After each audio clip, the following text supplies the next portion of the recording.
Guys, welcome to my channel. అందరు ఎలా ఉన్నారు? బాగున్నారా? నేను కూడా చాలా బాగున్నానండి.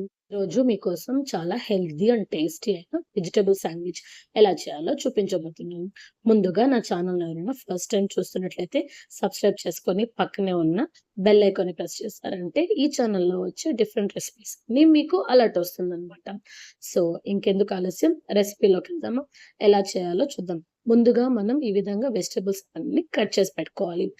ఆనియన్స్, కీరాకైతే ఆ గింజలు తీసేసి సన్న ముక్కలుగా కట్ చేయాలి. అలాగే టమోటాస్ కూడా గింజలు తీసేసి సన్న సన్న ముక్కలుగా కట్ చేయండి. కావాలనుకుంటే ఇక్కడ మనం స్వీట్ కార్న్ అవన్నీ కూడా యాడ్ చేసుకోవచ్చనమాట.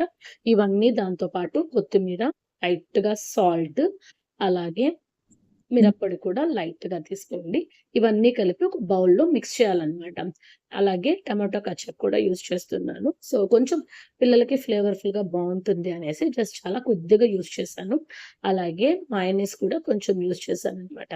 మయోనీస్ కూడా మంచిదే కదా! అందుకని అది కాక టేస్ట్ కూడా చాలా బావుంటుంది.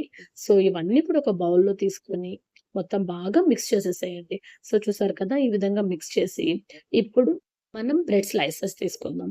ఇలా బ్రెడ్ స్లైసెస్‌ని ప్లేట్‌లో పెట్టి, ఒక బ్రెడ్ స్లైస్ మీద మనం మిక్స్ చేసుకున్నాం కదండీ!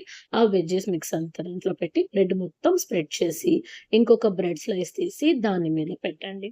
సో, కొంచెం మరి గట్టిగా ప్రెస్ చేయకండి. 2 స్టిక్ ఆన్ అయ్యేలాగా ప్రెస్ చేసి పక్కన పెట్టుకోండి. ఇప్పుడు స్టవ్ ఆన్ చేసి దోస పెనం పెట్టి, అందులో ఒక స్పూన్ నెయ్యి వేశాను నేను. మీరు కావాలంటే బటర్ కూడా యూజ్ చేసుకోవచ్చు. బట్ బటర్ కన్నా నెయ్యి అయితే పిల్లలకి చాలా మంచిదని నేను మాక్సిమం నెయ్యే యూజ్ చేస్తాను. బటర్ యూజ్ చేయననమాట. అందులో మనం రెడీ చేసుకున్నటువంటి ఆ శాండ్‌విచ్‌ని పెట్టేసి, మళ్ళా ఇంకొక స్పూన్ నెయ్యి వేయండి. ఒక 2 మినిట్స్ కొంచెం ఆ విధంగా చూపిస్తున్న విధంగా గరిటెతో స్లోగా ప్రెస్ చేస్తూ ఉన్నారంటే, ఆ 2 బాగా స్టిక్ అవుతుందనమాట.